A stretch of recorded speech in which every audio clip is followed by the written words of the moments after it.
Selamat datang kembali di Tekspedisi Kemerdekaan. Kali ini kami akan mengajak kalian semua untuk menelusuri jejak sejarah yang ada di Kota Bandung. Ikuti perjalanan kami kali ini.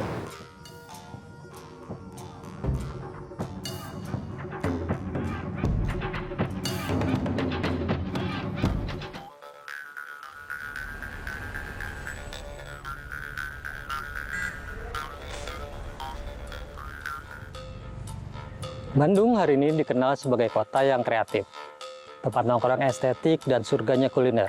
Tapi bagi kami di Teknobas, Bandung mempunyai identitas lain yang jauh lebih besar, yaitu kota insinyur yang menjadi rahim dari kedaulatan teknologi Indonesia.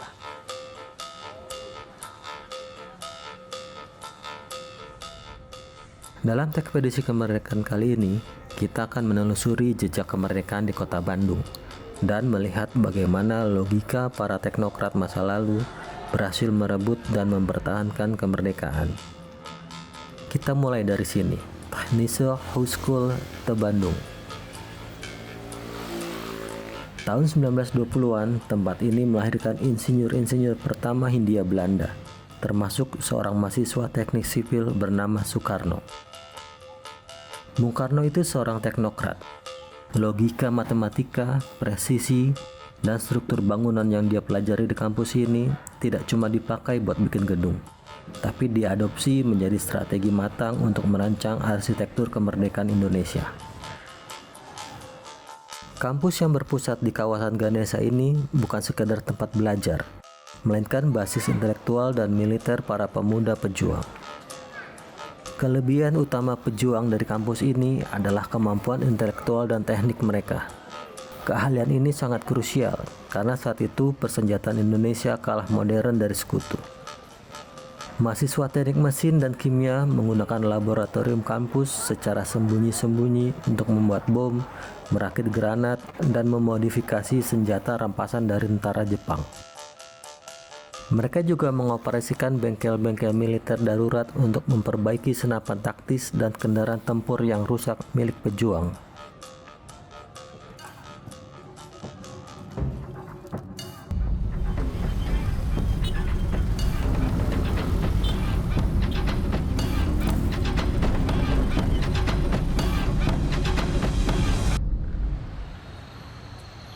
Saat Indonesia merdeka, informasi adalah segalanya. Kawasan Gedung Sate dan Museum Pos ini dulunya adalah kantor pusat, jawatan, pos, telegraf, dan telepon. Dari kawasan inilah pesan-pesan kemerdekaan dan diplomasi dikirim.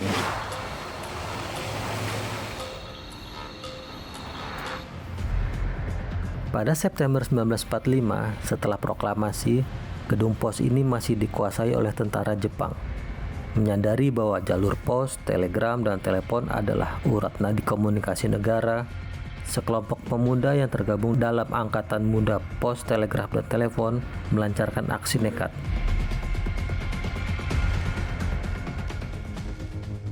Dipimpin oleh tokoh pemuda Sutoko, pada 27 September 1945, mereka berhasil mengepung, melucuti tentara Jepang, dan mengambil alih gedung PTT.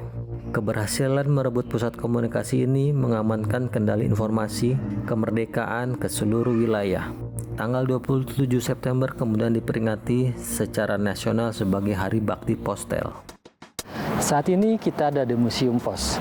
Di sini kita bisa melihat bagaimana pada zaman dulu pesan-pesan disampaikan secara analog lewat surat, telegraf, ataupun teleponi.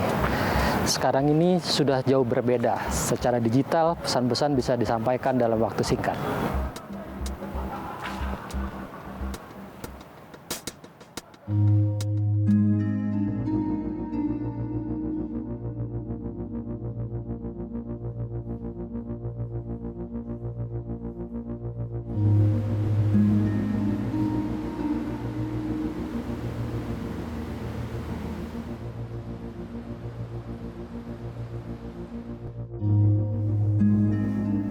Jawatan PTT inilah yang menjadi akar sejarah PT Telkom Indonesia.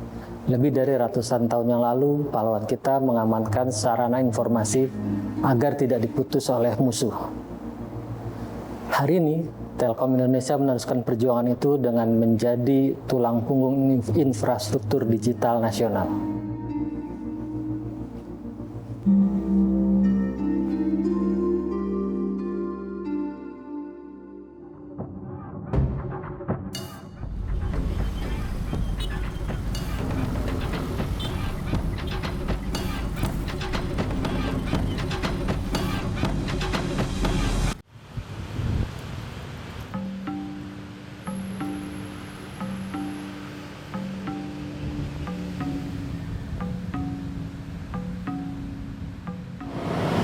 Agustus 1945, proklamasi berkumandang di Jakarta. Tapi bagaimana rakyat Jawa Barat bisa tahu? Jawabannya ada di titik ini. Dulu di sini berdiri kantor berita Jepang. Pada 17 Agustus 1945 sekitar pukul 12, kantor berita Domei Bandung menerima teks proklamasi kemerdekaan dari Jakarta melalui saluran telegram. Meski tentara Jepang menjaga ketat dan melarang penyebaran berita tersebut untuk menjaga status quo, Bupati Bandung saat itu, Surya Saputra, mendesak Domei Bandung untuk memperbanyak dan mencetak buletin teks proklamasi. Melalui lembaran buletin cetakan Domei inilah rakyat Bandung untuk pertama kalinya membaca dan mengetahui secara resmi bahwa Indonesia telah merdeka.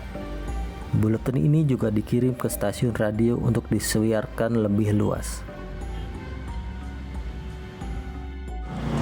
Para pemuda dan jurnalis pada saat itu nekat menyelundupkan pesan kemerdekaan lewat gedung ini. Mereka bertaruh nyawa demi menyebarkan informasi kemerdekaan.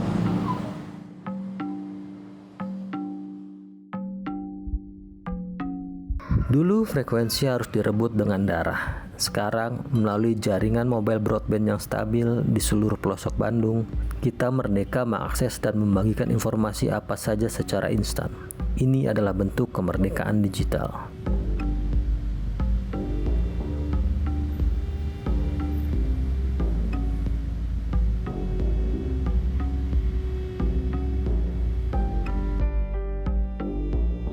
Saat belusukan di Tekspedisi Kemerdekaan Bandung kali ini, baru kerasa kalau fitur AI di HP ini tuh bukan gimmick, tapi beneran proaktif membantu liputan. Dalam Tekspedisi kali ini, tim Teknobas menggunakan Samsung Galaxy S26 Ultra sebagai perangkat utama. Dilengkapi dengan Galaxy AI, perangkat ini bisa jadi daily driver yang produktif buat jurnalisme mobile. Kita bisa melakukan riset mengenai destinasi sejarah yang bakal kita kunjungi.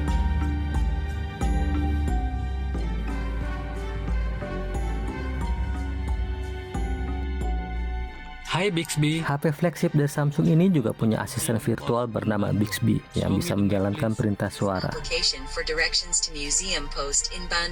Untuk menunjang produktivitas, Samsung menyematkan berbagai fitur Galaxy AI seperti Photo Assist, Circle to Search, Agentic AI, dan Now Nudge yang akan kita manfaatkan selama Tekspedisi. Fitur AI yang ada di Galaxy S26 series ini bisa memberikan informasi gedung-gedung serta benda-benda bersejarah yang ada di sekitar. Kita coba dengan benda antik yang ada di Museum Pos tadi.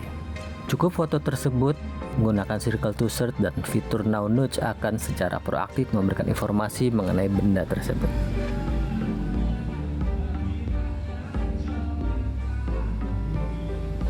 Galaxy S26 series ini juga punya Photo Assist yang bisa membantu kita berkreasi dengan foto.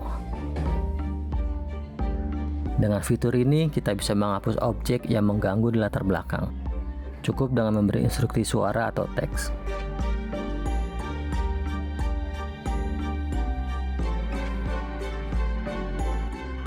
Nggak cuma canggih, efisiensi baterainya juga bikin liputan seharian di Bandung tetap aman. Galaxy S26 Ultra ini benar-benar definisi AI smartphone yang ideal buat daily driver.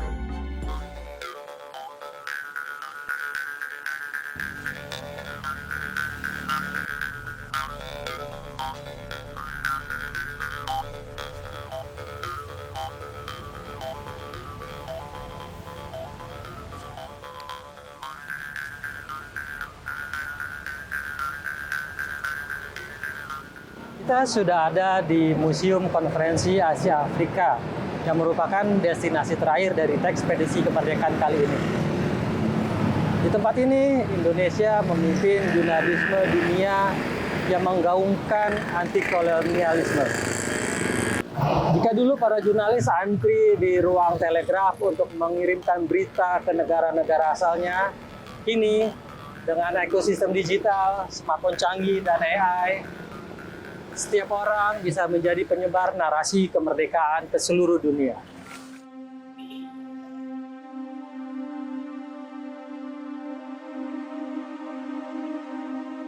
Tekspedisi hari ini mengajarkan kami satu hal.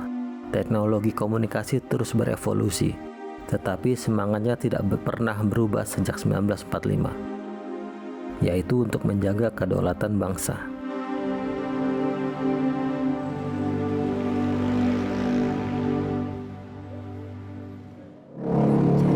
Dulu kita berjuang memperebutkan alat komunikasi agar suara kita didengar dunia.